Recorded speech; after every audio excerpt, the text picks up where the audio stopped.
अगर अमेरिका में रिसेशन आएगा क्या हमें फायदा होगा? हाँ। क्या इंडियन मार्केट के कुछ पॉकेट्स हैं जहां आपको लगता है बबल बन रहा है? कि कोई भी शेयर प्राइस होता है ना, वो आज का नंबर और कल की कहानी से होता है, बट इसके बाद एक और चीज चाहिए। नमस्कार, स्वागत है आपका मार्केट स्पेशल में। और हमेशा की तरह आवाज़ अड्डा कुछ ऐसे सवाल आपके सॉल्व करने की कोशिश करता है जो आपके मन में घूमते रहते हैं। ये आवाज़ अड्डा बेहद ख़ास है, इसलिए क्योंकि आज के जो मेहमान हैं वो भी बेहद ख़ास हैं। और ऐसे तमाम सवाल जो बिग पिक्चर के लिए भी, शॉर्ट टर्म के लिए भी, आपके मन में जो भी सवाल उठ रहे हैं उन सब के जवाब उनके पास है। ख़ास तौर पे हमारे लिए आए हैं क्योंकि ज़्यादातर ये सिंगापुर में रहते हैं, घूमते रहते हैं पूरी दुनिया में, तो ग्राउंड रियलिटी का भी बहुत अंदाज़ा है। और मुंबई में भी हफ्ते में 2 दिन रहते हैं, तो स्पेशल रिक्वेस्ट पे आए हमारे साथ। परिचय करा दूँ आपका, अजय शर्मा सर है, नमस्कार। प्रेसिडेंट एडलवाइस, और मैं उनको भैया भी बोलता हूँ क्योंकि बहुत कुछ मैं इनसे सीखता हूँ। तो मैंने क्यों कहा कि ये स्पेशल शो है आज का, क्योंकि आज सिर्फ हमारी इनकी 1-on-1 होगी। बहुत ज़्यादा इसमें ग्राफिक्स हम यूज़ नहीं कर रहे हैं क्योंकि मैं ये चाहता हूँ कि आप इस शो को सुने और समझें, क्योंकि जब स्क्रीन पे बहुत सारे ग्राफिक्स हम डाल देते हैं तो आप उसमें ग्राफिक देखने के चक्कर में आपका दिमाग डाइवर्ट होता है। मैं ये चाहता हूँ कि आप इसको सुने, समझें, क्योंकि ये 10 सवाल जो मैं आज पूछने वाला हूँ अजय भैया से, वो बहुत ही इंपॉर्टेंट है और आपको वो देखने और समझने चाहिए। इसलिए मैं आपसे कह रहा हूँ कि ये शो बेहद खास है और मेहमान भी खास है। सही? नमस्कार, थैंक यू नीरज जी। तो आने के लिए बहुत बहुत शुक्रिया। हम लोग बहुत दिन से कोशिश कर रहे थे, तो आज हमें मौका मिला तो हम लोग चर्चा करें। तो हमने जैसा कहा कि सब लोगों के मन में तरह तरह के सवाल हैं, अमेरिका, जापान, चीन, भारत, पता नहीं कहाँ के सवाल लोगों के मन में हैं। तो मैंने कोशिश की कि 10 सवाल बनाएं, उसके ज़रिए मैं समझाने की कोशिश करूँ, आप लोगों को बताएं कि इस वक्त भारत में, दुनिया में, मार्केट के कॉन्टेक्स्ट में चल क्या रहा है जी। और कहीं ना कहीं उसमें इन्वेस्टर्स के लिए लाइफ लेसन्स भी होते हैं। तो शुरुआत करें, चलिए।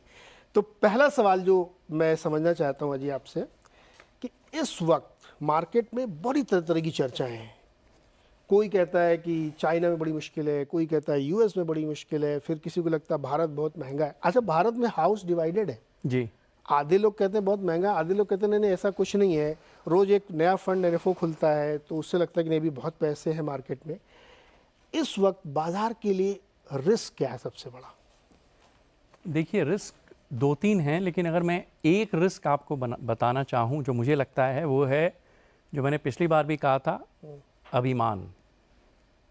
जब आपके घमंड, और अभी क्या है कि सबके इतने पैसे बन रहे हैं और जिस तरह की कंपनियों के आईपीओज आ रहे हैं, आपको भी मालूम है, बिगेस्ट प्रॉब्लम आज जो बाजार में है वो मैं एक ही वर्ड है, अभिमान। और मैं आपको समझाता हूँ क्यों। सबसे पहले एक रिसेंटली एक आईपीओ आया था जिसकी हमने बहुत चर्चा हो रही है पूरे भारत में। और आई डोंट नो अगर आपको याद है, बचपन में फ्लॉप शो आता था, पीपी वॉल्स, तो पीपी वाटरफॉल, वो पुचके वाले और पानीपुरी वाले। तो एक छोटी सी डीलरशिप का आईपीओ आया है, कुछ 20-22 करोड़ उन्हें रेज करने थे और कुछ 4,000 करोड़ की एप्लीकेशंस आई हैं। अब इसमें आप अभिमान समझिए कहाँ है। सबसे पहले एक यंग एंटरप्रेन्योर है, उसकी डीलरशिप है, लेकिन उसको आज इतना अभिमान आ गया है कि भले मेरी एक डीलरशिप है, मैं आईपीओ कर सकता हूँ। उसके इन्वेस्टमेंट बैंकर को भी अभिमान है और गुरूर है कि मैं ये आईपीओ बेच भी पाऊंगा। एक इन्वेस्टर भी तैयार है उसको खरीदने के लिए बिना डिलिजेंस किए कि क्या ये प्राइस इसकी होनी चाहिए। और एक छोटे से आईपीओ के लिए अगर 4,000 करोड़ अवेलेबल हैं बाजार में, तो आप समझिए कि सभी अभिमानी हो गए हैं कि मैं इसको खरीद के, बेच के, पैसे बना के निकल भी जाऊंगा। सो द बिगेस्ट चैलेंज आज जो है नीरज जी, वो है अभिमान। और मैं एक और अभी आपको किस्सा सुनाता हूँ अभिमान को लेकर, लेकिन उसके पहले एक छोटी सी शायरी। इनफैक्ट कल ही हमारे मित्र ने, हमारे पुराने एक मित्र हैं सिंगापुर में, उन्होंने मुझे भेजी थी, मुझे बहुत इंटरेस्टिंग लगी। उन्होंने कहा कि अगर अपने गुरूर पे नहीं, अगर अपनी फतह पे बहुत गुरूर हो तो मिट्टी से पूछना सिकंदर कहाँ है। सबको मिट्टी में मिल जाना है। तो आज जितनी भी कंपनियां गुड से ग्रेड जा रही हैं, कल ग्रेड से गुड होने वाली है। अब इसी सिलसिले में मैं आपको एक इंसिडेंट बताता हूँ। एक मैनेजमेंट टीम हमारे साथ मिलने अभी सिंगापुर आई थी। वाकई में उंधा एंटरप्रेन्योर है, कमाल के व्यापारी हैं एकदम। 2 इंजीनियर्स थे, मैं बताऊंगा नहीं डिटेल में, वो समझ ना, जाएंगे, नाम नहीं लेना। जरूरत नहीं है। और उनका काम क्या है? सोलर पैनल्स का। ओके। ठीक है, कुछ आप समझिए कि एग्जैक्ट नंबर्स नहीं दूंगा, लेट्स से 50 करोड़ का प्रॉफिट है और 5000 करोड़ का आज मार्केट कैप है, अंदाज बता रहा हूँ, एग्जैक्ट नहीं बताऊंगा।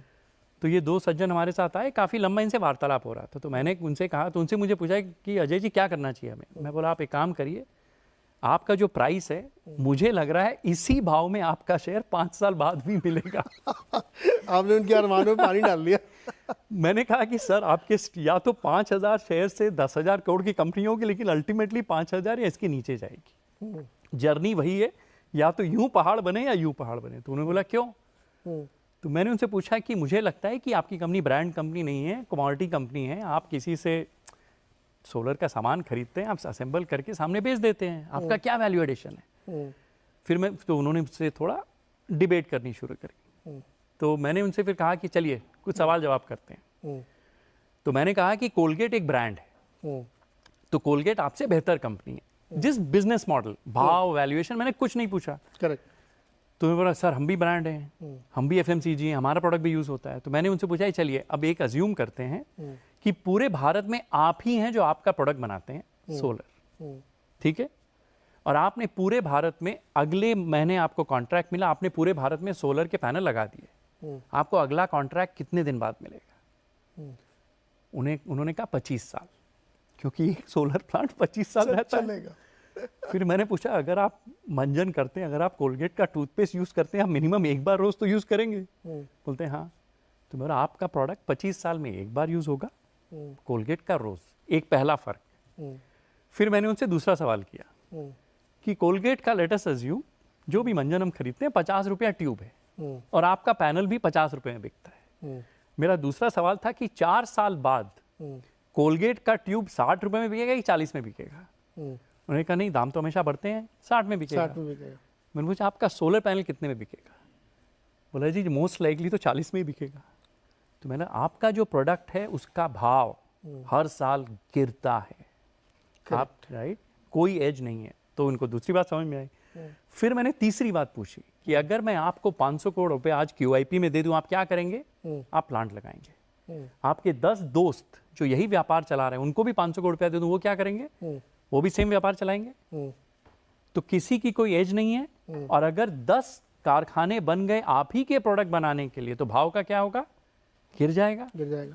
अगर मुझे सोलर खरीदना है, मैं तो देखूंगा जिसका सबसे कम भाव है, जो मैक्स मेरे को वो डेट का वो देता है कि यार 90 दिन में पैसे दे देना, क्रेडिट में दे देना, मैं उससे मान लूंगा। तो मैंने कहा कि सबसे पहले ये जो आपको अभिमान है आज के दिन कि मैं 8,000 या 5,000 करोड़ की कंपनी हूँ, वो अभिमान से आप दूर चले जाइए। बिकॉज आपको क्या है ना, फिर 3 साल बाद 4 साल बाद डिप्रेशन होगा कि मैं तो 8,000 करोड़ का आसामी था, अभी 2,000 करोड़ का ही रह गया। करेक्ट। आपका ध्येय है कि अगर आपको अच्छा प्राइस मिल रहा है, अगर आपको मालूम है आप सेकेंड हैंड एम्बेसडर हैं और आपको फेरारी का दाम मिल रहा है, आप 400-500 करोड़ रुपए बाजार से रेज करिए, अपनी नई फैक्ट्रियां लगाइए और कुछ कॉम्पिटिटिव एज बनाइए, कुछ रिसर्च में पैसे डालिए, कुछ ब्रांडिंग करिए। ये बिल्कुल जैसे कॉस्ट का एस कर्व बनता है, बिल्कुल। तो वो गिरेगा तो फिर आप कुछ नहीं। और ये सब कमोडिटी प्रोडक्ट्स हैं, आपको भी मालूम है, मुझे भी मालूम है कि जब भाव गिरते हैं इन सब चीज़ों के, कुछ नहीं बचता है। आज आप लिथियम आयन बैटरी का देख लीजिए, $250 पर किलोवाट आवर अप्रॉक्सीमेट कॉस्ट होता था 18 महीना पहले, अभी $60 हो गया है। तो जो बैटरी का मैन्युफैक्चरर है उसकी तो हालत खराब हो रही है, लेकिन जो बैटरी यूज कर रहा है आज के दिन, मैं मजाक नहीं कर रहा हूं, अगर आप पेट्रोल, डीजल और ईवी की प्राइसेस देख लें, 1 से 2 रुपया किलोमीटर का भाव हो जाएगा इलेक्ट्रिक व्हीकल का इन द नेक्स्ट 6 मंथ्स। डीजल 4 से 5 रुपया किलोमीटर पड़ता है, पेट्रोल 10 रुपया किलोमीटर पड़ता है। 18 महीना पहले वो पैरिटी में थे, आज बराबर आ गए हैं। और इन 6 to 9 मंथ्स अगर ये $50 से $60 लिथियम आयन का भाव रहा, you'll be surprised, EV will be so cheap to run actually। Ji, so net मैंने बहुत लंबी कहानी सुना दी। इसका लेसन क्या है कि अब इसको मार्केट टर्म में आप जो लोग प्राइस मांग रहे हैं, वैल्यूएशन उस संदर्भ में समझ लें, या आपको एक स्टोरीज बेची जा रही हैं आप उस संदर्भ में समझ लें, ये जैसा भी आप समझना चाहें, ये इस वक्त का बिगेस्ट रिस्क है मार्केट का। एब्सोल्युटली। तो इसलिए गलत स्टोरी मत बाय करें, और कंपनीज, प्रमोटर या जो लोग हैं वो बहुत ज़्यादा इस घमंड में न रहे कि ये वैल्यूएशन मेरे हमेशा हमेशा रहेगा। क्योंकि- इसमें एक छोटी सी चीज़ और कहना चाहूँगा कि वो मॉर्गन हाउसर बहुत अच्छे ऑथर हैं, उनकी किताबें आपने ज़रूरी पढ़ी होगी। Yeah, yeah. वो एक बहुत अच्छी बात कहते हैं कि कोई भी शेयर प्राइस होता है ना, वो आज का नंबर और कल की कहानी से होता है। कि Exactly. आज मेरा 10 रुपये अर्निंग है, ये मैं ग्रो करूंगा, ये करूंगा, वो करूंगा। देश में क्या हो रहा है ना, आज की भी कहानी है, कल की भी कहानी है। सेम है। आज कुछ है ही नहीं, कहानी ही कहानी है। और ये कहानियों की कहानी, उस पे कहानी, सिर्फ कहानियां चल रही हैं। कहानियां ज़्यादा देर तक नहीं टिकती हैं। और एक मैं एक्चुअली आपसे एक मैं कोशिश करूंगा कि एक वीडियो आपके साथ बनाऊं। एक मैं बहुत उम्दा किताब पढ़ रहा हूँ, किताब का नाम है engines that move markets. Okay, engines that move. It is one of the best books I have read in the past year. मैं मजाक नहीं कर रहा हूँ, इतनी बढ़िया किताब है। उसको लिखी थी उन्होंने 1992 में, उसका नया एडिशन 2018 में आया है। इन्होंने, और मैं क्यों पढ़ रहा हूँ ये भी आपको बताता हूँ। आपने बबल का एक सवाल आप मुझसे पूछने वाले, मुझे मालूम है। इन्होंने पिछले 300 साल में जितनी नई तकनीक आई है दुनिया में, चाहे वो केरोसिन ऑयल रिप्लेस्ड वैक्स, जो wax replace something else, bulb लगाने के लिए, फिर रेलवे आया, एरोप्लेन आया, इंटरनेट आया, एआई आया, टेलीफोन आया, टेलीग्राफ आया। हर इंडस्ट्री को 300 साल तक उन्होंने एनालाइज किया है। शुरू कैसे होती है, कितने पैसे डलते हैं, कितने पैसे डलते हैं, कितनी प्रॉफिट बनती है, शेयर होल्डर का पैसा कितना बना है या नहीं बना है। Every bubble, every industry Neeraj ji पिछले 300 साल में उन्होंने किया है।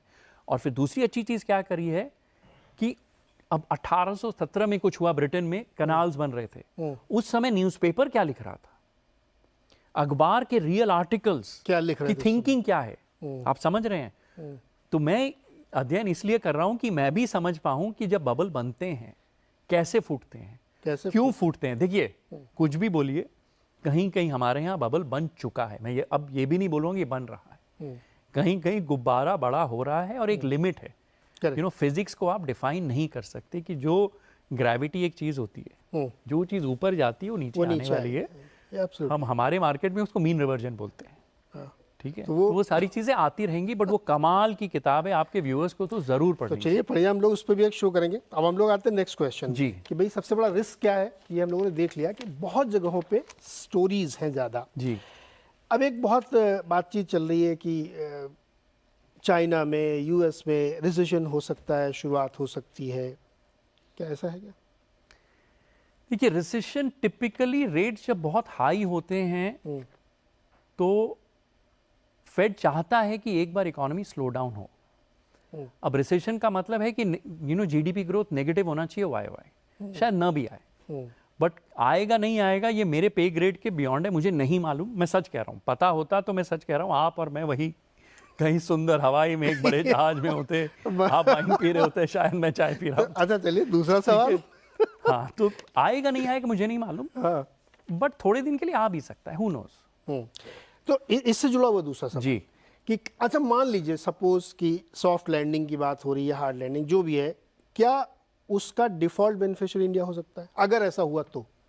आप कह रहे हैं कि अगर अमेरिका में रिसेशन आएगा क्या हमें फायदा होगा? हाँ, देखिए, लोग ऐसा कहते हैं कि नहीं, फिर नहीं, पैसा नहीं, घूम के नहीं, इधर आएगा। नहीं नहीं, यहाँ मैं, हमारे एक मित्र हैं कपिल गुप्ता जी, उनके साथ मैंने वीडियो भी बनाया है।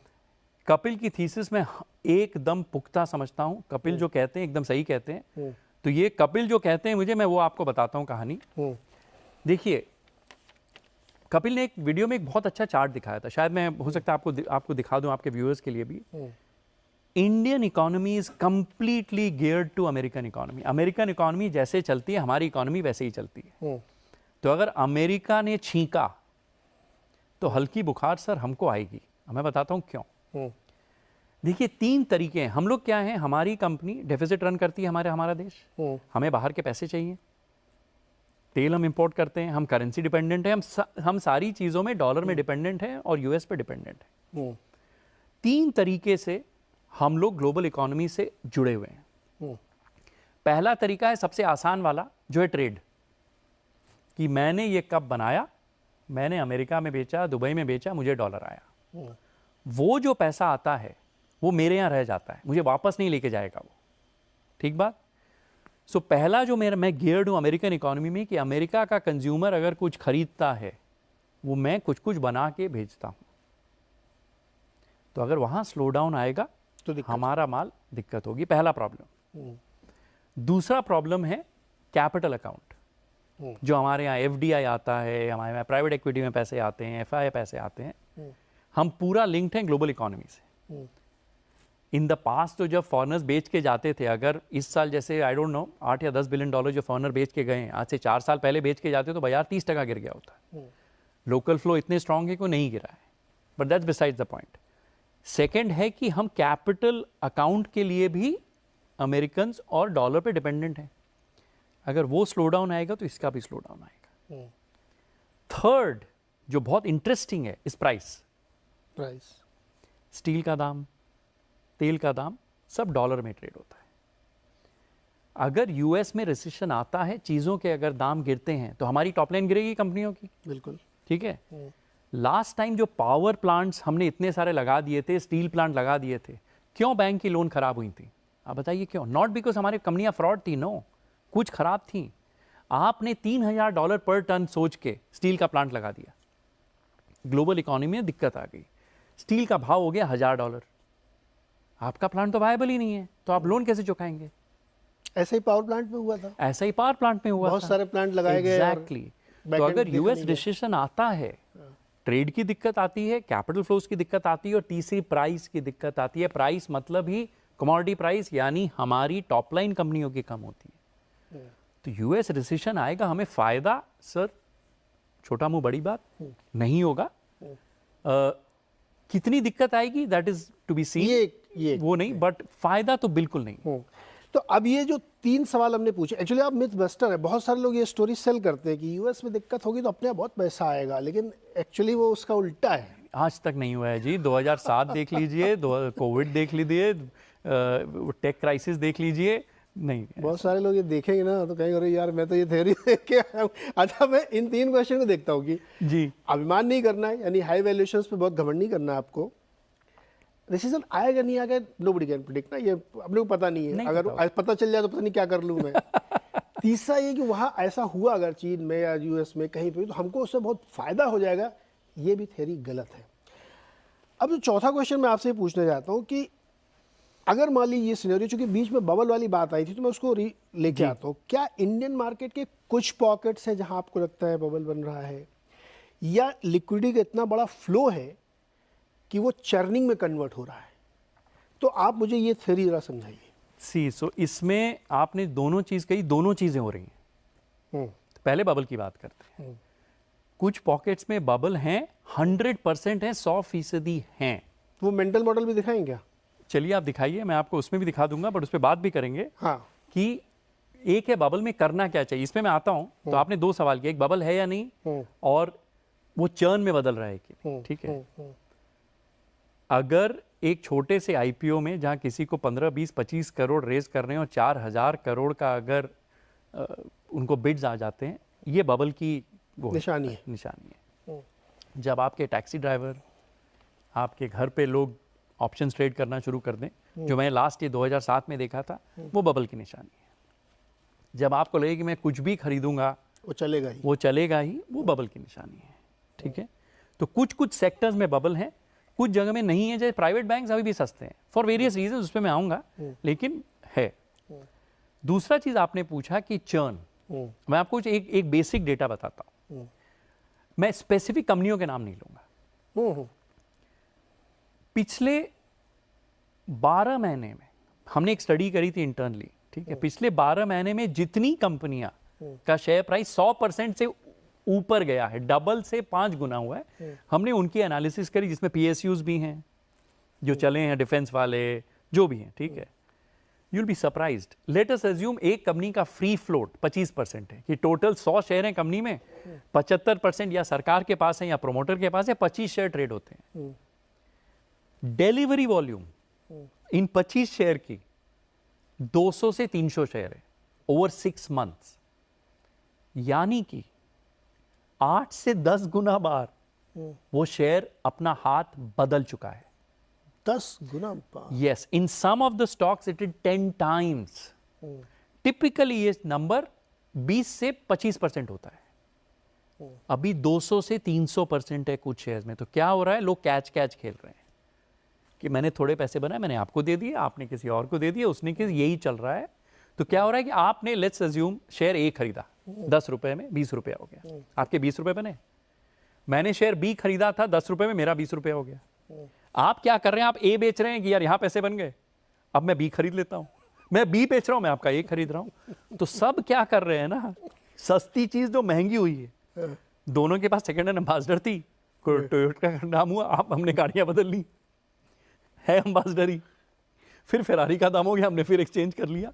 ये चल रहा है चर्न, स्पेशली उन शेयरों में जो 3-4 जहां गुना, 5 मोमेंटम गुना। बहुत ज्यादा रहा है पिछले 12 से 18 महीने में। मैं अपनी टीम को इसी में लगा रखा हूं कि यार इंडिकेटर्स क्या हैं, हाउ डू यू आइडेंटिफाई, कैसे पता करें यार कि ये बहुत महंगा हो गया है, बहुत सस्ता है, क्या बचा है, नहीं बचा है, कहानी खरीदनी है, नहीं खरीदनी है। ठीक है, सी अगर आप पोर्टफोलियो मैनेजर हैं और अगर आपको क्लाइंट ने पैसा दिया है, देखिए मैं तो AIF PMS हेज फंड चलाता हूँ, तो मैं तो अपने क्लाइंट को कह सकता हूँ कि यार मैं कैश पे बैठा हूँ, जिसकी मैं आपको कुछ एनालिसिस दिखाऊंगा हम कर क्या रहे हैं। लेकिन अगर आप म्यूचुअल फंड चला रहे हैं, जो मेरे बहुत मित्र हैं, आपको फ्लोज आ रहे हैं, आपको खरीदना ही पड़ेगा। कुछ शेयर्स हैं, एक जैसे एक बहुत नामी रिटेल कंपनी है इंडिया की, उसका मार्केट कैप H&M से बढ़ गया है। ठीक है, 127 P मल्टीपल पे हमारे पोर्टफोलियो में थी। मेरे गुड टू ग्रेट जो फ्रेमवर्क है G2G में, उसमें निकल गई वो सर एक हमने पेंटिंग खरीदी। ठीक है, हमें भाव मालूम है, ये होना चाहिए, वो होना चाहिए। पेंटिंग के भी भाव होते हैं। एक भाव होता है पिकासो का, वैन गॉग का। अब वैन गॉग का भाव $50 मिलियन होना चाहिए कि $100 मिलियन, किसको मालूम।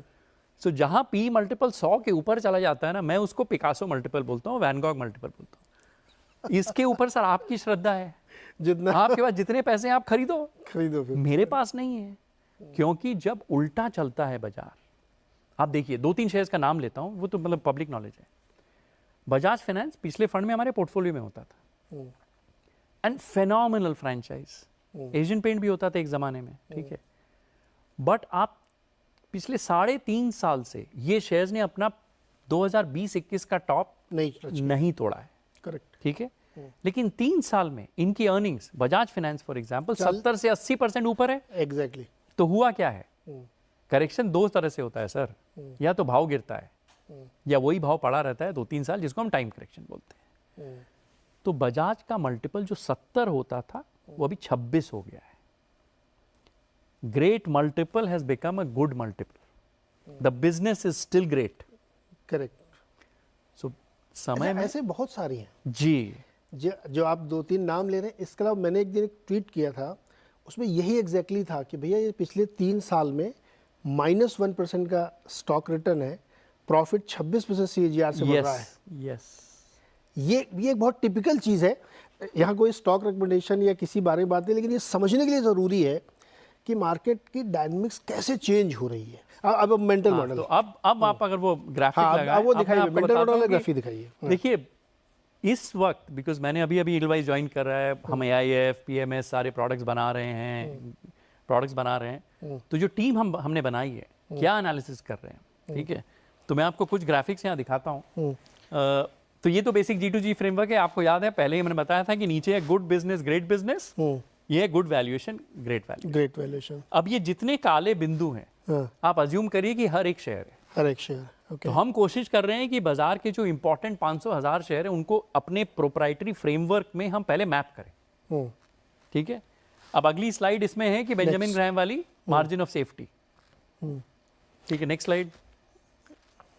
तो पहले हम मैप करेंगे अपने प्रोप्राइटरी नेटवर्क। नेक्स्ट स्लाइड दिखाइए। नंबर 2 आ जाइए। हाँ, अब जितने शेयर इस लाइन के नीचे हैं, ओके, वो मेरे सो कॉल्ड बाई जोन में है, कि या तो good business at good value, या good business as okay great value, या great business at good value. ठीक है, अगली स्लाइड दिखाइए। हाँ, नंबर 3 प्ले करिए। हाँ, नंबर 3 नहीं, दिस ओके दिस आल्सो। हाँ, ये वाली। हाँ, अब जो लाल वाले हैं वो रिस्क वाले हैं, ओके, हरे वाले हैं जो खरीदने के जोन में है, लाल वाले बेचने के जोन में है, सो कॉल्ड। जो मैंने कुछ आपको एग्जांपल्स दिए, ये ग्रेट बिजनेस ग्रेट वैल्यूएशन में हो गया है, अब कुछ बचा नहीं है। 2 से 3 साल अंडर परफॉर्म कर सकता है, बहुत महंगा हो गया, 70, 80, 90, 100 मल्टीपल। हमारी टीम, अगली स्लाइड दिखाइए, नंबर 4 ये। एक और, हाँ, तो ये तो लॉन्ग बुक बना रहा हूं मैं। ये तो पिछले 3 साल की कहानी थी कि ये शेयर अगर मिल जाएंगे पैसे बनेंगे। वैसे बनेंगे। हाँ। हमारा एक फंड है लॉन्ग शॉर्ट फंड। आमतौर पे हम क्या करते हैं, बाय लो सेल हाई, इसको बोलते हैं लॉन्ग करना। मेरा एक फंड है जहां हम सेल हाई बाय लो भी करते हैं। ओके। कि महंगी चीज है उसको बेच दी, अगर भाव गिरेगा तो हम खरीद लेंगे। अब हम हमारे एक फंड में शॉर्ट साइड में बहुत मेहनत कर रहे हैं। ये नहीं मैं कह रहा हूं कि हम शॉर्ट कर रहे हैं, मॉडल तो मैं क्या कर रहा हूं वो आपको दिखाता हूं। अब अगली स्लाइड दिखाइए, 5th प्लेट दिखाइए, नेक्स्ट वाली दिखाइए। हाँ, ये अब ये जितने लाल हैं हमारे पोर्टफोलियो कंस्ट्रक्शन में, मेरा जो फ्रेमवर्क है, जो भी है प्रोप्राइटरी, जो भी हमने बनाया सीख के, अब ये एनालिसिस हम कर रहे हैं। लेकिन अब दिक्कत समझिए, टिपिकली क्या होता है कि एक शेयर में एसिमेट्रिक रिटर्न होते हैं। 100 रुपए का भाव है, अगर गिरेगा तो 0 तक ही जाएगा। मैं सिर्फ 100 रुपए बना सकता हूं on the short side. Okay. अगर बढ़ेगा कुछ भी हो सकता है भाव, कुछ भी हो सकता कुछ भी। तो लॉन्ग साइड में आप कितना ही पैसा खो सकते हैं अगर आपने शॉर्ट किया हुआ है। तो शॉर्टिंग आप जब करते हैं, बहुत सोच समझ के, बहुत ढंग से करना होता है। तो हमारी थीसिस ये है कि ये अगर शेयर कुछ हमें इंटरेस्टिंग मिलता है, लेटर से मुझे 100 रुपए का शॉर्ट करना है, मैं एक साथ नहीं करता हूँ, थोड़ा थोड़ा करके, से 2 रुपया हर महीना या 5 रुपये हर महीना, कि अगले 12 महीने में मुझे 100 रुपया शॉर्ट करना है। तो अब हम वो करना शुरू कर रहे हैं कि कब ये तेजी या ये शेयर गिरेगा नहीं मालूम, but at some point in the next 12 to 18 months ये होगा। तो हमारी एनालिसिस अब लॉन्ग साइड से शॉर्ट साइड में भी हमने शुरू कर दी। ओके। अच्छा, ये जो हमने 4-5 चीज़ें समझी, अब इसमें एक चीज़ थोड़ी मुझे और समझाइए आप। जब मार्केट में बहुत पैसा आ गया लोगों के पास, ये पैसा आ रहा है, नए इन्वेस्टर्स भी आ रहे हैं, नए मेंटल स्टेटस के लोग आ रहे हैं, नई सोच के लोग आ रहे हैं, बहुत ज़्यादा लिक्विडिटी, वो क्या पिवट पॉइंट होता है जहाँ पे वो रुकती है कि अब पैसा आना रुकेगा गुरु, अब वहीं पे गेम बिगड़ सकता है, वो क्या पॉइंट हो सकता है? देखिए, ये 2-3 तरह के पॉइंट होते हैं। एक पॉइंट होता है प्योरली एक्सटर्नल, जिसके बारे में आपको पता ही नहीं है कि ऐसा कुछ हो सकता है। ब्लैक स्वॉन टाइप का, pure black sworn. Covid was a black sworn, किसको पता था कोविड आएगा, ग्लोबल फाइनेंशियल क्राइसिस, किसको पता था आएगी। राइट। वो इवेंट आप और मैं प्रेडिक्ट नहीं कर सकते। मुझे नहीं मालूम है कब बारिश आएगी, लेकिन मैं छाता ले आके जा सकता हूँ। मेरा काम है छाते की तैयारी करना, कि अगर ऐसा होगा तो मेरी क्या तैयारी है। तो आप और मैं अगर इन्वेस्टर हैं और मुझे लग रहा है बाजार बहुत तेज हो गया है, तो मैं पुट्स खरीद सकता हूँ। जस्ट एन एग्जाम्पल, मुझे अपना पोर्टफोलियो हेज करना, मैं पुट्स खरीद सकता हूँ, एक तरीका। दूसरी दिक्कत होती है कि जब बहुत ज़्यादा पैसा जब आता है बाजार में, टिपिकली वो 6 से 9 महीने में, इस तरह के उसमें पिछले 50-100 सालों में वो टिपिकली पीक होता है शॉर्ट टर्म का। ओके। तीसरा होता है कि जितनी सप्लाई आती है उतनी डिमांड भी आ जाती है। अब मैं आपको सेबी की, आप वेबसाइट पे जाइए, सेबी ने तो सारा डेटा आपके सामने डाल दिया है। करेक्ट। हम कुछ नंबर्स रन कर रहे थे, I think if I 453 companies of the top 1000, 450 प्रोमोटरों ने, मैं यहाँ प्राइवेट इक्विटी की बात नहीं कर रहा हूँ, ओनली प्रोमोटर, 450 प्रोमोटरों ने अपना माल बेचा है। प्रोमोटर कब माल बेचता है? वो तो एकदम अपनी छाती में लगा के रखता है अपने शेयर्स को, अपनी कंपनी। कब बेचता है? And they are the smartest people in India. आप समझिए, इंडिया का व्यापारी, हमारे देश का नहीं, और जिसकी कंपनी उससे आप थोड़ी जानते हैं, और कंपनी अच्छी चल रही है, ठीक है, वो अपने शेयर बेच रहा है। मैं QIP और सेकेंडरी की बात ही नहीं कर, प्राइमरी की बात ही नहीं कर रहा हूँ, मैं सेकेंडरी शेयर्स की बात कर रहा हूँ। अपना माल बेच रहा है 453। और लास्ट हमने जो डेटा देखा था, 86,000 crore, 86,000 crore have been raised just by promoters. अच्छा, एवरीडे ये बरसात हो रही है? और ये तो बरसात मतलब भंवर आ रहे हैं सर रोज। मैं कल एक एनालिस्ट से बात कर रहा था, आपको बताता हूँ क्या हुआ। बहुत बड़ी फर्म है, मेरा बहुत अच्छा मित्र है, वो एक पर्टिकुलर सेक्टर कवर करता है। तो कल शाम को हमको डिनर पे मिलना था, तो उसका अचानक फोन आया। मतलब क्या हो गया? बोला अजय, एक नई IPO मैंडेट आ गई है। वो ऑलरेडी 3 IPO पे काम कर रहा है अपने सेक्टर में, चौथा IPO मैंडेट। आप समझ रहे हैं, एनालिस्ट बिजी हैं, सब बिजी हैं। तो व्हाट इज हैपनिंग इज जितनी डिमांड आ रही है, आप जितना शहद दे रहे हैं सर, उतनी मधुमक्खियां भी आ रही हैं। जितना आप सप्लाई देंगे पैसे का, उतने प्रोमोटर्स भी आ रहे हैं, उतने डीलर्स भी आ रहे हैं, एसएमई आ रहे हैं, ये आ रहे हैं। तो ये पूरी सप्लाई फिर अब्जॉर्व होनी शुरू हो जाती है। एक समय आएगा जब सप्लाई और डिमांड सेम होती रहेगी, शेयर चलना बंद हो जाएंगे। एक बहुत इंटरेस्टिंग डेटा पॉइंट है, मैं आपको बताता हूँ। हम सब एसआईपी की बात कर रहे हैं, एसआईपी बढ़ रहा है, एसआईपी बढ़ रहा है। पिछले 4 महीने से pure SIP is flat. Correct. Incrementally पैसा कहां जा रहा है आपको मालूम है? सेक्टर फंड्स में। सेबी ने तो रेस्ट्रिक्शन डाल दी है कि आप लार्ज कैप एक कर सकते हो, मल्टी कैप एक कर सकते हो, फ्लेक्सी कैप, अब वो सब हो गया। वहां एसआईपी नहीं आ रही, अब क्या करूं मैं? लॉन्च हो रहा है। तो अब थीमेटिक सेक्टर फंड जा रहे हैं, अब sector fund large cap fund से बड़े हो गए, तो बचा क्या? इंटरेस्टिंग बात भैया और ये देखिए, बहुत सारे फंड लॉन्च हो रहे हैं जी, क्योंकि पैसा आ रहा है जी। तो ऑलमोस्ट आपको हर समय कोई एनएफओ खुला दिखेगा। हाँ, तो मैं उसका भी आपको डेटा देता हूँ। 2018-19-20 में 10 से 12 एनएफओज आते थे। 2 साल पहले 20 आए थे। लास्ट ईयर पूरे साल में 54 आए थे, शायद 50। इस साल पहले 6 महीने में 50 आ चुके हैं। दिस इज प्योरली एनएफओ, पैसे। तो to answer your question, external event क्या होगा हमें नहीं मालूम, नहीं पता, बिल्कुल नहीं। बट जो फ्लोज हैं, फ्लोज की जितनी सप्लाई आएगी, डिमांड उतनी आ जाती है, उसका इंडिकेशन है प्रोमोटर सेलिंग। और ये सब जो ड्रामे हो रहे हैं, जिनको मैं कह रहा हूँ कि छोटी छोटी कंपनियां, बड़ी कंपनियां अनाप शनाप पैसे रेज कर रही हैं, ये छोटे छोटे इशारे हैं जिनको ये इशारे हैं, पढ़ना चाहिए, समझना चाहिए। और ये समझना चाहिए क्योंकि आपका पैसा लगना है मार्केट में और आपका पैसा लगा हुआ है, तो आपको ही उसकी सुरक्षा करनी है। हम लोग सिर्फ आपको वार्न कर सकते हैं, बता सकते हैं। इस शो का मकसद भी यही है कि आपको डराना नहीं है, आपको समझाना है दोस्त मार्केट में हो क्या रहा है। अब जो अगला क्वेश्चन है हमारे पास, अभी तो हमने डोमेस्टिक में बहुत समझा यहाँ क्या चल रहा है। एक प्राणी होता है FII। हम उस तरह के एक प्राणी थे एक जमाने में, अभी हम आधे अभी भी हैं। बिल्कुल। तो मैंने सोचा कि ये सवाल जरूर पूछना चाहिए कि FII सोचते कैसे हैं, उनकी प्लेबुक क्या होती है, उनका गेम प्लान क्या होता है, भारत में इतने नाराज क्यों हैं, वो क्यों यहाँ बेच रहे हैं, मतलब क्या प्रोसेस क्या होता है, उनकी सोच क्या होती है, उनका गेम क्या है। कहानियों से बताता हूँ आपको। हाँ, FII सोचता कहते हैं। देखिए, FIIs को आप बेवकूफ़ ना समझे, सबसे इम्पोर्टेंट नहीं, मैं उसको सबसे स्मार्ट आदमी समझता हूँ। हाँ, और मैं आपको एक बहुत पुरानी कहानी सुनाता हूँ और फिर उस इंसान से मैंने सीखा क्या था वो बताता हूँ। मैं 2003 की बात है, 21 साल पहले फार्मा कवर करता था, रनबैक्सी, रेड्डीज। और मैं तब स्ट्रैटेजी नोट्स भी, नीम कुमार राणा जो हेड ऑफ रीजन, उनके साथ स्ट्रैटेजी पे काम करता था। तो मैं फ्लोरिडा में था, मायामी में, और मैं एक इंसान से मिला, टेम्पल्टन में काम करते थे, डेविड विंटर्स, नाम भी मुझे याद है, one of the best value investors ever. FII हैं। तब हीरो होंडा, तो मैं गया मीटिंग में, पहले उनको रनबैक्सी समझाई, सन फार्मा समझाया, फिर उन्होंने मेरी स्ट्रैटेजी पीस देखी जो हमने निमजी के साथ लिखी थी। वो सिर्फ वैल्यूएशन देख रहे थे, हीरो होंडा पे रुके। हीरो होंडा, मुझे याद नहीं है, शायद 7 या 8% डिविडेंड डील था। तो उन्होंने पूछा कंपनी क्या करती है? तो मैंने कहा सर मैं तो फार्मा कवर करता हूँ, मुझे इतना मालूम है कि हीरो और होंडा का जॉइंट वेंचर है और इंडिया में इनकी मोटरसाइकिलें बहुत बिकती हैं। उन्होंने कहा can you arrange a meeting next week?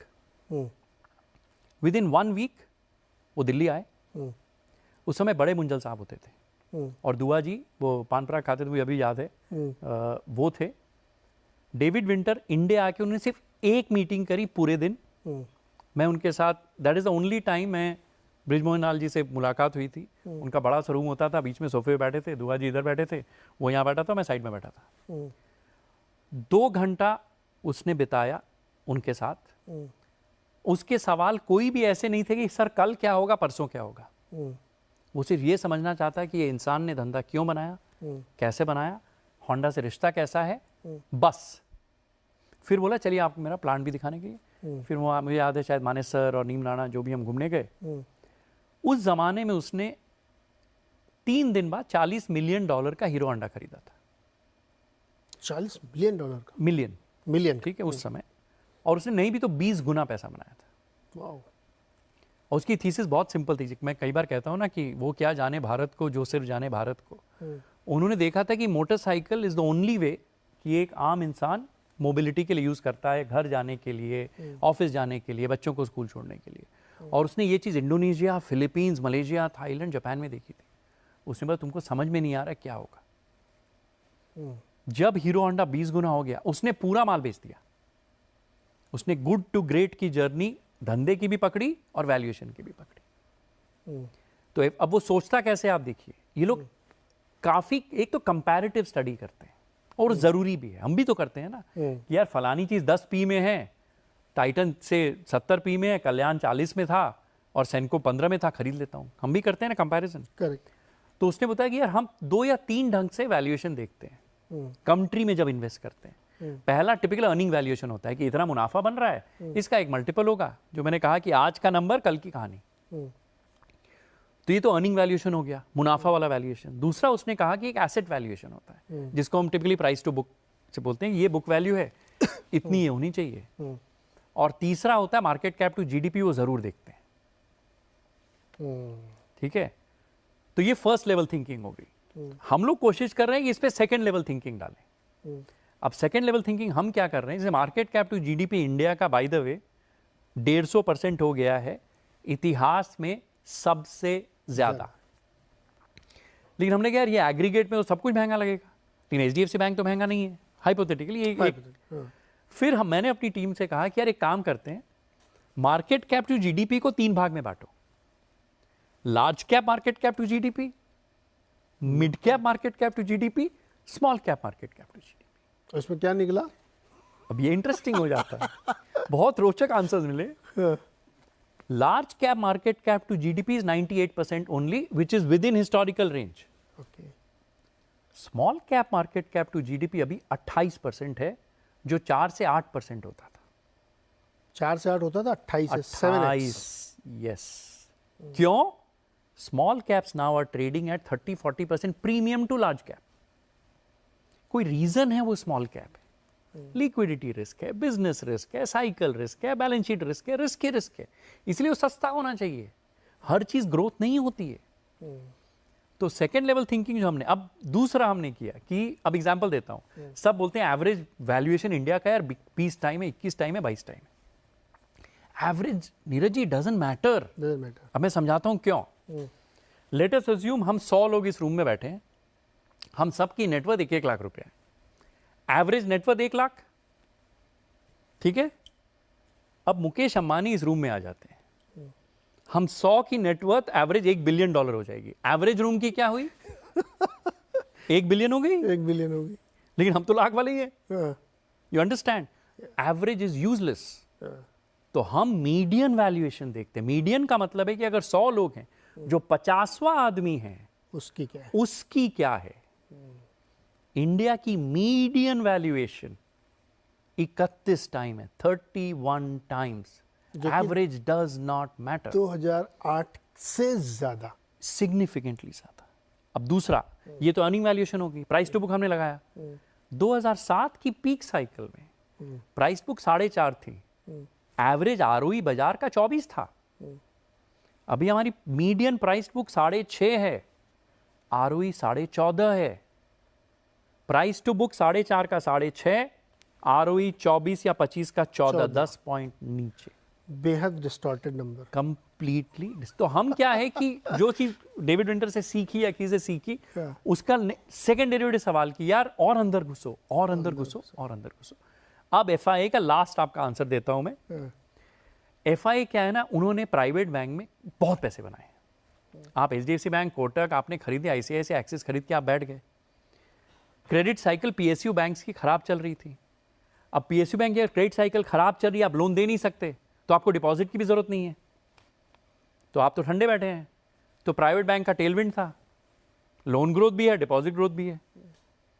अब क्या हुआ पीएसयू बैंक का, सब ठीक हो गई, लोन बुक ठीक हो गई, कैपिटलाइज हो गए, तो अब उनको भी ग्रो करना है, तो प्राइवेट बैंक को डिपॉजिट आएगी कैसे? तो एफआईए ने इतने पैसे बना रखे थे प्राइवेट बैंक ने कि पीएसयू उनको छूना नहीं था। अब इंडिया बाजार चल गया है, आपके पास क्या है? इतिहास, जहां आपने पहले पैसे बनाए हैं। अब आपका बॉस आके बोलता है ये क्या कर रहे हो इंडिया में, तो क्या बेचेगा? जो है वही बेचेगा, वही बेचेगा। यही प्रॉब्लम। तो एफआई की थिंकिंग ये भी है कि बेंचमार्क वैल्यूएशन करना, लेजी इन्वेस्टिंग, थोड़ा उनको बदलना पड़ेगा। थोड़ा बदलना पड़ेगा। Interesting, very interesting. अच्छा, एक और प्राणी है जी। उसको भी इसी में जोड़ दीजिए। बताइए। प्राइवेट इक्विटी वाले भी बहुत पैसे बना रहे हैं जी, उनका क्या मेंटल मॉडल होता है? देखिए प्राइवेट इक्विटी में आप एक ही चीज समझिए, दे आर लुकिंग एट बदलाव। ओके। अगर ब्रॉडली आप समझिए, प्राइवेट इक्विटी का मतलब है चेंज, और दूसरा ये चेंज अगले 4 से 7 साल में आना चाहिए। बिकॉज प्राइवेट इक्विटी में क्या इंटरेस्टिंग होता है ना, उनकी फंड लाइफ टिपिकली 7 साल होती है। कि आपने बोला कि अजय जी ये लो मेरा पैसा, प्राइवेट कंपनी में इन्वेस्ट करो, मुझे 7 साल बाद आपके पैसे वापस करने हैं। परपेचुअल नहीं होता है। यानी कि इस 7 साल में मुझे कंपनी खरीदनी है, उसमें जो भी बदलाव लाने उस पर मैं आऊँगा, और फिर मुझे 7 साल में बेच के भी जाना है, आपके पैसे मुझे वापस करने हैं। तो प्राइवेट इक्विटी में 2 कंस्ट्रेंट रहती हैं, एक बदलाव चाहिए और टाइम, इतने समय में चाहिए। और प्राइवेट इक्विटी दूसरा क्या है कि they always want to play both, कि गुड टू ग्रेट मैं व्यापार भी खेलूं और गुड टू ग्रेट वैल्यूएशन भी खेलूं। ठीक है। तो एक इनको ये समझ सकते हैं कि कंट्री के अंदर जो चेंज चल रहा है, इकोनॉमी में जो चेंज चल रहा है, जो पॉलिटिकल चेंज है, जो सिस्टमिक चेंज है, वो सबको सब कुछ कैप्चर करना they will try to capture everything. जैसे और कंपनी तो करना ही चाहिए change। एग्जैक्टली, तो वो चेंज सी हर तरह का चेंज पकड़ेंगे। अगर मैन्युफैक्चरिंग में पीएलआई आया तो आ जाएंगे तो वो देखेंगे कौन कंपनी है, ये प्रमोटर अच्छा है, इसने एक अच्छा धंधा बनाया है, चलो इस पे पैसे लगाओ।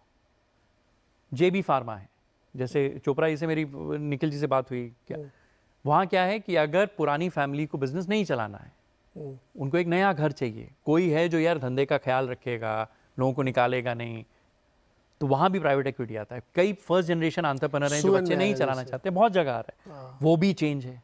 राइट। टेक्नोलॉजिकल चेंज है। तो मैं यहाँ वेंचर कैप की बात नहीं कर रहा हूँ, प्राइवेट इक्विटी की बात कर रहा हूँ। अब मैं आपको एग्जांपल देता हूँ, कल्याण ज्वेलरी कंपनी है, रमेश कल्याण से हमारी बात हुई थी करीब 1-1.5 साल पहले, और वहाँ पर हमारे कुछ मित्र हैं जो इन्वेस्टर्स भी हैं वॉबक के थ्रू। कल्याण की बहुत इंटरेस्टिंग कहानी है हवाई जहाज को लेकर। अभी एक स्टारबक्स के एक नए सीईओ आए, आई डोंट नो आपने वो फॉलो करी है कि नहीं, चिपोटले के सीईओ को स्टारबक्स का बना के जो हवाई जहाज से जाएंगे रोज। हम तो गाड़ी से ऑफिस आते हैं, हवाई जहाज से और वो कह रहे हैं मैं हमेशा हर नौकरी में ऐसा करता हूँ। एग्जैक्टली, ठीक है। तो कल्याण में क्या हुआ था कि उनकी बैलेंस शीट पे हवाई जहाज थी। कुछ लोगों को लगा कॉर्पोरेट गवर्नेंस इशू है।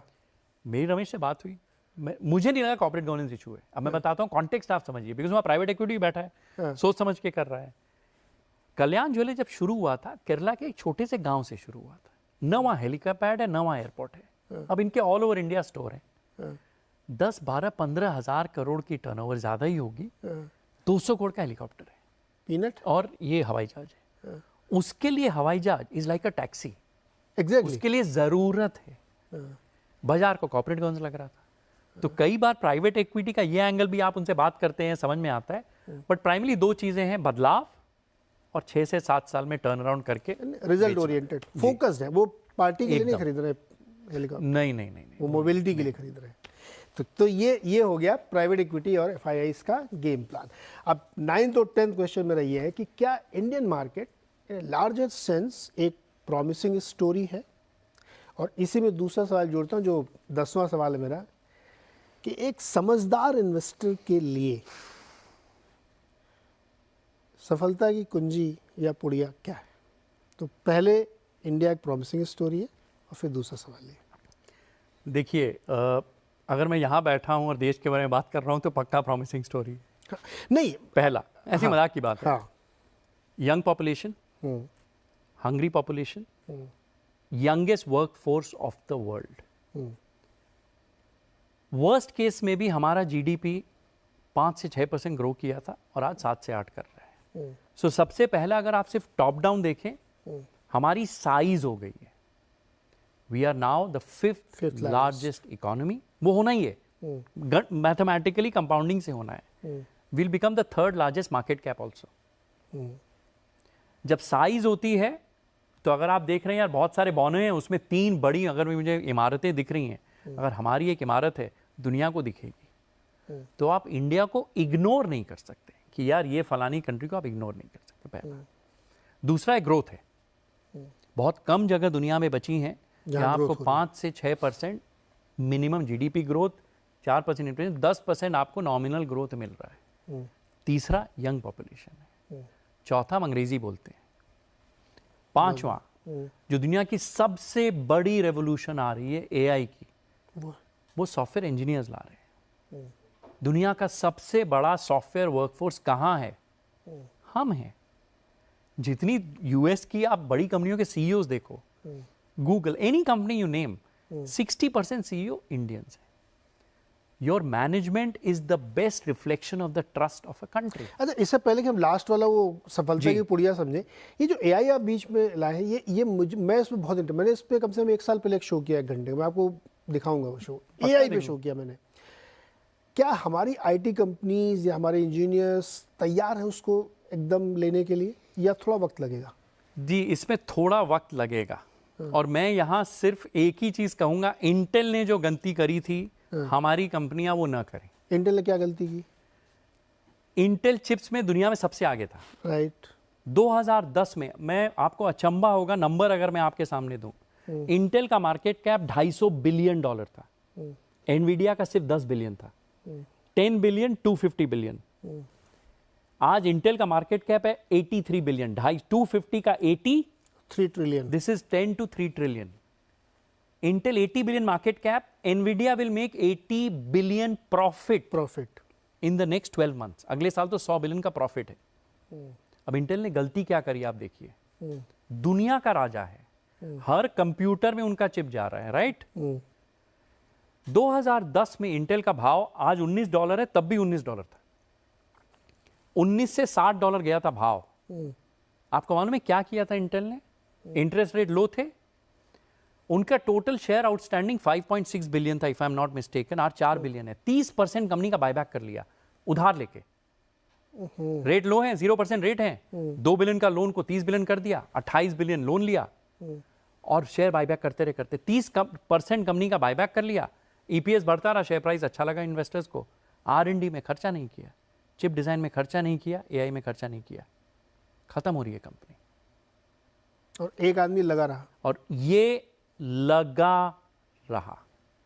और एनवीडिया में तो हमारे कुछ मित्र भी काम करते हैं, वाकई कमाल की कंपनी है। But to answer your question, मैंने कहानी सुना दी कि हम तैयार हैं, लेकिन हम लार्ज लैंग्वेज मॉडल्स के यूजर्स होंगे, हम अपने मॉडल बना नहीं पाएंगे। और मैं सिंपल बताता हूं क्यों। एक ही कंपनी है ASML नेदरलैंड्स की, जो मशीनें बनाती हैं, जो एआई के चिप्स बनाते हैं। TSMC एक ही है जो फाउंड्री चलाता है। डिजाइन की एक ही कंपनी एनवीडिया। तो सर 3 ही लोग बचे हैं, उन्होंने टोल बूथ अपने लगा दिए हैं, ठीक है। और इन्वेस्टमेंट सर, एक LLM बनाने के लिए, जो लैम्डा फेसबुक का है ओपन सोर्स वाला, उन्होंने 10 बिलियन का एक डेटा सेंटर लगाया था, एक डेटा सेंटर, और उसमें $35,000 का तो एक चिप है। $10 बिलियन का मिनिमम एंट्री इन्वेस्टमेंट है। फॉर एग्जाम्पल, मैंने एक एंथ्रोपिक में इन्वेस्ट किया है, स्टार्टअप है सर, हमारा स्टार्टअप वैल्यूएशन 15 बिलियन पे घुसा हूं मैं। How do you play it? अभी ओपन एआई का भी शायद आजकल भी खबर छपी थी, 100 कुछ हो गया, 100-150 बिलियन डॉलर हो रहा है। हाँ। तो सी हम यूज डेफिनेटली करेंगे। जैसे अभी ये इंटरव्यू के पहले जो मैं आपको कुछ बता रहा था, अगर वो सक्सेसफुल होता है हमारा वो प्रोजेक्ट, जो हम एक्चुअली एआई यूज करके कोशिश कर रहे हैं कि हम शेयर बाजार की प्राइस प्रेडिक्ट कर पाते हैं कि नहीं, उसमें हम कुछ 373 वेरिएबल यूज कर रहे हैं। 6 महीना उसकी रिसर्च चल रही है, बट इनिशियली मैं देख रहा हूँ, पता है, कमाल है नीरज। जब इस पर डिस्कशन किया था तो एग्जैक्टली यही फ्रेमवर्क मैंने रखा था कि अगर एआई को आप अभी समझ नहीं रहे हैं, अडॉप्ट नहीं कर रहे हैं, तो आप अपनी लाइफ की बिगेस्ट मिस्टेक कर रहे हैं। और large language model is the game changer. Absolutely.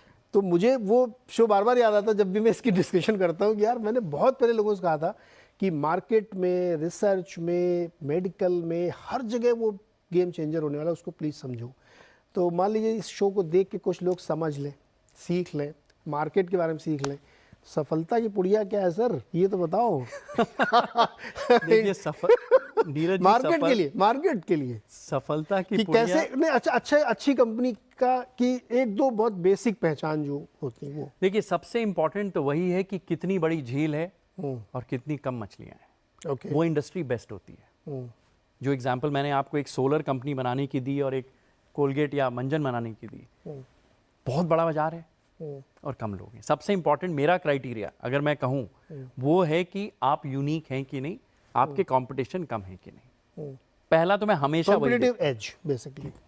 दूसरा वो ब्रह्मा विष्णु महेश कर्व में आप अगर महेश हो गए हैं, फुल्ली पेनिट्रेटेड महेश कैसे पता लगेगा महेश हो गए हैं? वैल्यूएशन से देखें? देखिए दो चीज होती है, एक है कि पेनिट्रेशन प्योरली पेनिट्रेशन। अब television in India very highly penetrated है, कुछ नहीं होने वाला है। आईफोन अभी भी पेनिट्रेटेड नहीं है। आपको I don't know if you know, Hindustan lever की टोटल सब कुछ मिला के साबुन तेल आटा जो बेचते हैं, लास्ट ईयर आईफोन की सेल इंडिया में वो सबसे ज्यादा हो गई। यस। आज भी पेनिट्रेशन कम है लेकिन तो आईफोन इंडिया में अभी भी चलेगा। So penetration is a very good indicator of Mahesh. तीसरा युधिष्ठिर, जो 5 पांडव की हमने बात करी थी, ट्रस्ट सबसे इंपॉर्टेंट है। अगर आप युधिष्ठिर नहीं हैं, अगर आप ट्रस्टवर्दी मैनेजमेंट नहीं है, इंटेग्रिटी इश्यू है, झूठे हैं, मक्कार हैं, चोर हैं, बेवकूफ बनाते हैं, उनसे दूर रहिए। मैनेजमेंट की इंटीग्रिटी बहुत इंपॉर्टेंट। वो अच्छा है तो फिर स्ट्रॉन्ग मैनेजमेंट भीम। अच्छा, इस पेडेस्टल में डेट सबसे नीचे रखा है। डेट तो ग्रोथ कैपिटल है। देखिए अगर एफिशिएंट मैनेजमेंट तो मैनेज कर लेगा। नो, सो डेट यूज करने का तरीका आना चाहिए, मैनेजमेंट क्वालिटी। यस। इसीलिए सबसे पहले वो नहीं, सब मैनेजमेंट के ऊपर आता है बाजार। जो मैंने कहा बाजार बड़ा होना, स्कोप तो होना चाहिए। हाँ, अगर बाजार बड़ा है उसमें अगर बढ़िया मैनेजमेंट टीम आपने दे दिया और वो अगर अच्छी टीम बना लेता है, उनको प्रोत्साहित कर देता है यार कि मेरे को ये मेरा ध्येय है, मेरे को यहाँ जाना है, तो आप और उनको मोटिवेट करता है, एम्पावर करता है, और फिर इन्वेस्टर से कैपिटल ले आता है। Good leader with good team and capital on a great idea, sir perfect recipe. But इसके बाद एक और चीज चाहिए, वो है लक। 1% थोड़ा चाहिए, उसके बिना if you see right place right time अगर आप नहीं है तो दिक्कतें आती हैं। तो एग्जैक्टली 1% लक हर फील्ड में बहुत इंपॉर्टेंट है, लेकिन चूंकि हमको पता नहीं है कि मेरी लक है कि नहीं है, इसलिए हमें 99% पे ध्यान देना है। और जो लोग 99% पे ध्यान देते हैं उनको 1% मिल जाता है। मैं कह रहा हूं, बिल्कुल मिल जाता है। एक्चुअली मेहनत करोगे तो 1% मिल जाएगा, क्योंकि उस पर आपका कंट्रोल नहीं है। इसलिए आप उस पर सारा दिन दिमाग लगाओ कि वो 1% हो जाए तो अपना 99% हो जाए, ऐसा नहीं होता। 99% फोकस करिए, 1% इस पे आपको मैं 4 पंक्तियां सुना देता हूँ कल तक सुनिए, शो खत्म करें। ठीक है, वो ग्रिट पे है कि लक के पहले क्या चाहिए, तो लिखी थी कि लौह तू आज भी है, लौह तू कल भी होगा। लौह तू आज भी है, लौह तू कल भी होगा। अपनी या पराई किसकी आग में तपेगा। आज खुद लगा ले आग, या कल घिसेगा एड़ियां। आज बन जा शस्त्र, नहीं तो कल बनेगी बेड़ियां। आज बनेगा शस्त्र, नहीं तो कल बनेगी बेड़ियां। ये बहुत इंपॉर्टेंट है इन्वेस्टर के लिए कि आप खुद को पहले इन्वेंट करें। और जो इस शो के दौरान लोगों ने डिस्कस किया, थैंक यू सर, बहुत मज़ा आया आपसे बात करके। Thank you. आई होप कि बहुत सारे मिथ हमने बस्ट करने की कोशिश की है। इरादा इस शो का ये होता है, आवाज़ अड्डा स्पेशल का, कि आप चीज़ों को समझें और हियर एंड से के बजाय खुद उसको समझ के फिर अपने डिसीजन लें और आप एम्पावर्ड महसूस करें, जिससे आपको लगे कि आवाज़ अड्डा देखने के बाद आपने कुछ सीखा और सही फैसले लिए। इस शो का सिर्फ इतना ही मकसद है। अजय को बहुत बहुत शुक्रिया कि आपने इतने अच्छे से समझाया। उम्मीद करते हैं कि आपको इससे बहुत फ़ायदा हुआ होगा। इस हफ्ते के लिए इतना ही। एंजॉय करिए, हेल्दी रहिए, अपनों और अपने का ख्याल रखिए। बहुत बहुत शुक्रिया।